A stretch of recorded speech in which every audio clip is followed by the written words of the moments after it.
If you've ever searched for the easiest way to start budgeting, you have probably come across something called the 50/30/20 rule. It's one of the most popular budgeting methods out there because it's simple and it's easy to remember. But does it actually work? And more importantly, should you use it? In this video, I'll explain exactly what the 50/30/20 budget is, give a real world example, and that way you can decide if this is something that actually works for you. Let's get into it. The idea behind the 50/30/20 budget is incredibly simple.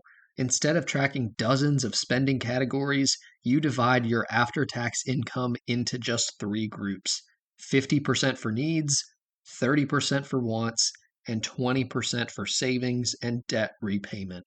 Let's break down each category. The first 50% of your budget goes towards needs. Think of things like housing and transportation and food, things that if you didn't have, you would be in serious trouble.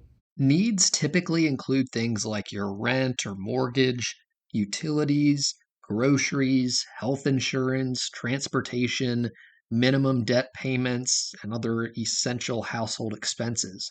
Notice I said groceries, not eating out. Groceries are generally a need. Restaurant meals are usually considered a want. One mistake people make is labeling almost everything as a need. Being honest with yourself is one of the keys to making this budget work. The next 30% is for wants. These are things that you enjoy, but they aren't necessarily needs. Examples include things like dining out, entertainment, vacations, streaming subscriptions, new electronics, hobbies, gym memberships, or just shopping beyond basic necessities. The important thing to remember is that wants aren't bad. The purpose of this category is to enjoy your money responsibly while still making progress toward your financial goals. The final 20% is where your future starts. This is where you set aside money for the long term. This money can go toward building an emergency fund, retirement savings, investing for the future, paying off extra debt beyond the minimum payment, saving for a house, or other long term financial goals. This is the category that helps you build wealth over time. Even if you can't start at 20%, building the habit of consistently saving is what matters most. Now, let's make this easier with an example. Let's say that your final take home pay is $5,000 a month. Here's what that might look like with the 50/30/20 budget. 50% for needs would be $2,500. 30% for wants would be $1,500. And 20% for savings and debt repayment would be $1,000. That's it. No complicated formulas, no dozens of categories, just three buckets for your money. So, why do people recommend this 50/30/20 budget?